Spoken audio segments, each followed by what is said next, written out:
I'm Lee Moore. I'm Rob Moore. And this is the Chinese Literature Podcast. Rob. Yeah. Today, this is part number what of our accidental Song Dynasty series? Actually, I was about to denigrate it, but it's actually kind of fun stumbling into a series because it means that what you're reading is interesting enough that you want to keep talking about it. So last time we talked about a Sudongpo poem, and we realized, you know what? If we're going to compare him and Wang Anshi, we should maybe have more to work with than just like one or two poems. Rob, you said we did Wang Anshi and we did Sudongpo. Yes. Really quickly, Sudongpo, I thought his name was Su Shi. Ah, you bring up a good point, my friend. Almost as if we had rehearsed this in advance. Why does he have two names? If you look at a literary anthology, usually he's listed as Su Shi. Yeah, Sudongpo is his art name. That's sometimes how the word hao is translated. It's just most literati Chinese folks have several different names that they go by. Dongpo, I think his art name would have been chosen. So that's just Eastern Incline or Eastern Slope, something like that. So, I mean, you can kind of see that he's choosing that name himself. Think of it like his rap name. So it's his Eminem. So Marshall Mathers' How would be Eminem. Wow. Right? Did we just compare Eminem and Sudongpo? Honestly, I think it's not a bad comparison, really. I mean, not just with rap, but really any art. I mean, we've got pseudonyms all over the place, right? Absolutely, yeah. It's not that unusual. And it is interesting, though, and this is my last little finicky nerd point, and then we'll get to the poem, or the poem for the day, which isn't even Sudongpo, the person we're currently talking about, which is funny. Anyway, but he's one of the few poets, and I'll do what I want. That's it. It's my. If I want to switch gears and start talking about George Washington, I will. There's no one can stop me except maybe you. But even then, we'll see, because I may be editing this one. In which case, I'll really do whatever I want. With a mouth like yours, very little can stop you from talking. Exactly. Anyway, but Sudongpo Su Shi is one of the few poets I can think of who is often listed with two different names. A lot of people, maybe the spelling is a little different because the translator is working with a different form of pinyin, romanized letters, but this is different. Anyway, so Sudongpo, author name, rap name, he's the Eminem or something else. Everybody just calls Wang Anshi Wang Anshi. Right? He's just Wang Anshi. Yeah. So let's get to Wang Anshi. The poem we're talking about is in the Stephen Owen translation, which is what we worked with last time, called One Day Coming Home, Ballad on the Death of His Wife. Should we just read the translation? Yeah, I'll just read it real quick. When we were poor, I rushed here and there to provide us clothing and food. 100 days spent rushing here and there, and I could come home only one. It pains me that we will not live out a lifetime's worth of pleasure. My wish was that when we were old, we could stay together. It is gloomy in the empty room, where the coffin curtains hang, the blue lamp flame at midnight, the sound of weeping faint. I can envisage face and voice, but where now are you yourself?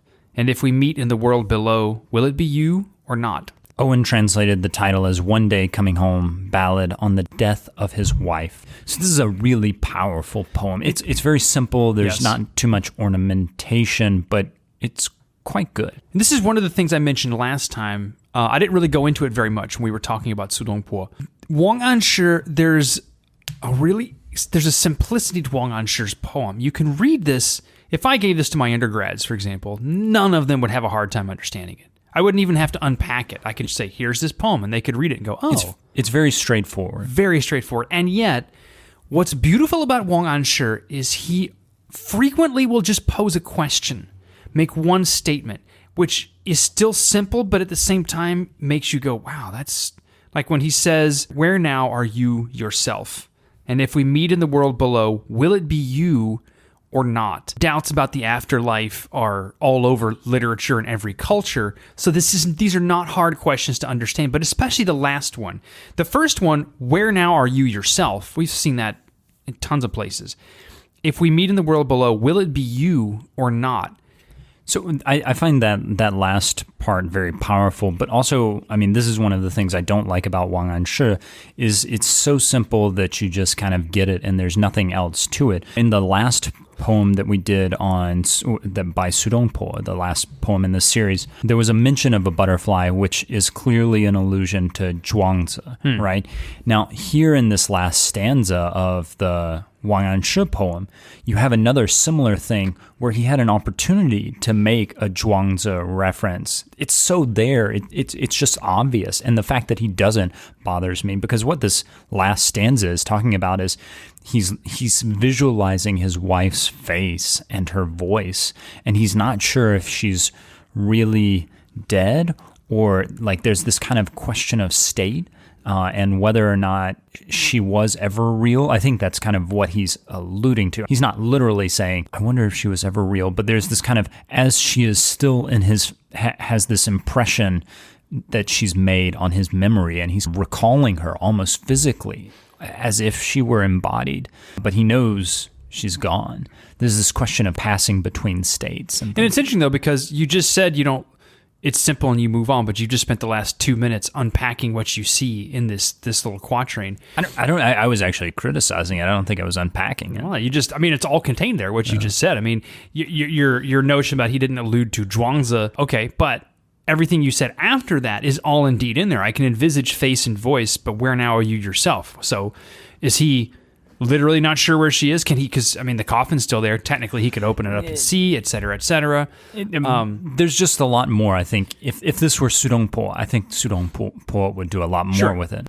What I'll say about this poem is it reminds me of some of the better folk and country music songs you'll hear, where at their best, there's nothing particularly elusive, or I've never read a country song lyric sheet or even the best writers in the genre and gone, man, I'm going to have to think about this for a while. But there's something beautiful in the deployment of very simple details. It's something that a lot of early 20th century American poets were striving to do. Ezra Pound, notably, who was hoping to create a poetry that was sort of shorn of any kind of obvious high-flown poetic language and just got right to the meat of it. He pretended to translate Chinese poetry as if as if it were like more direct or something. Yeah, it was very strange. And so I will agree with you to the extent that Wang Anshi is not a poet that I'm going to sit and study for hours and hours. There's just not enough there.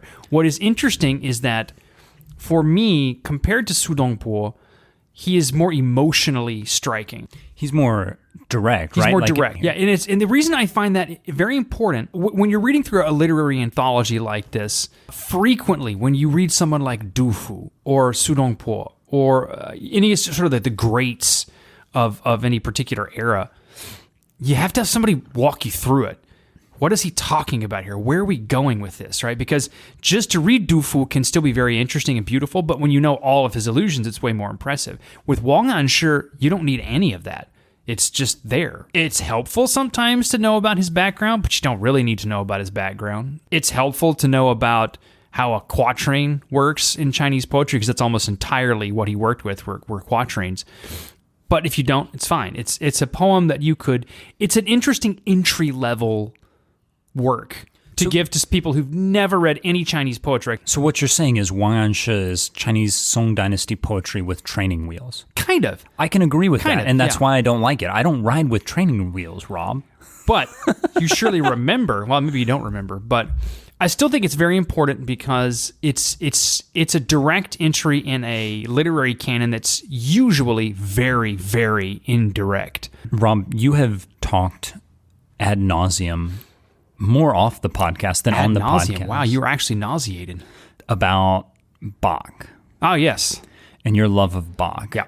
One of the things that makes Bach so fascinating is that he is constantly playing with your expectations. The thing that's pleasant about Bach and some of the other composers is how they play with those expectations. I think my complaint about Wang Anshi is that he just does what's expected of him in terms of poetry. It's kind of, it's the poetic equivalent of just lying there. Here, the thing is, though, expected of him by whom? Contemporaries would have expected Sudongpo, not this, right? I mean, this is, but Sudongpo is playing with expectations. Wang Anshi is just he's just kind of delivering exactly what you were expecting. Who's we? I, the reader. I, the reader in 2021. He can't deal with those expectations. My point is that he's not playing. I mean, this is why he's not beloved in the Song Dynasty, right? Poetically. Well, he was still a major figure. The idea that everyone read him and went, whatever, let's just not read him anymore. Incorrect. But as popular as Su Dongpo? No, absolutely not. As popular as Ouyang Xiu? No, who we'll talk about later. And if in terms of preference, I would prefer to read Su Dongpo. This is not a discussion about how much better Wang Anshi is. But you approach Wang Anshi as like he's a 5-year-old finger painting and Su Dongpo is Shakespeare. The difference is not that great. And in terms of expectations, possibly one of the reasons why he wasn't as popular is because he was playing with expectations, whereas Su Dongpo wasn't. Because if you expect something and you don't get it, you tend to not read it. Whereas if you are expecting extensive allusion to the classics and you get it, you'll probably like that more. I just don't feel like Wang Anshi plays with those expectations at all. Now, I'll throw this in too in closing, because we can't talk about this forever. Wang Anshi draws heavily on Chan Buddhism, much more heavily than Su Dongpo, which could also be one of the reasons why this poem reads the way it does, or his poetry reads the way it does. And when you talk about expectations, what would have been the expectations of Chan Buddhists reading poetry?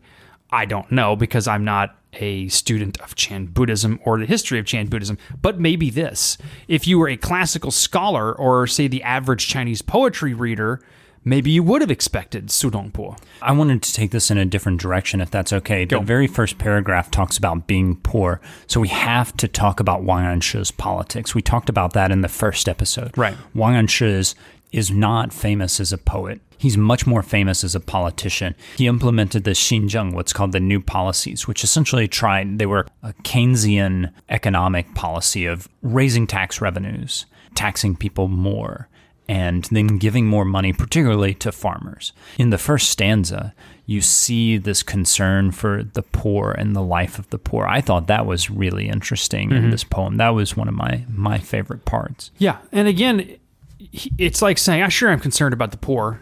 You can go, well, it's a noble sentiment. It's right there on the page. You don't really need to think about it very much. But there's no elusiveness. My final thought on this is I really think it's interesting to study him and Su Dongpo alongside each other, because doing so really shows you how different their poetry is. And it's so different. It's so different. So, we'll get to Su Dongpo next time and talk about something that, interestingly enough, brings his politics in some ways closer to Wang Anshi's, which is really interesting because they really didn't like each other. I'm Lee Moore. I'm Rob Moore. And this is the Chinese Literature Podcast.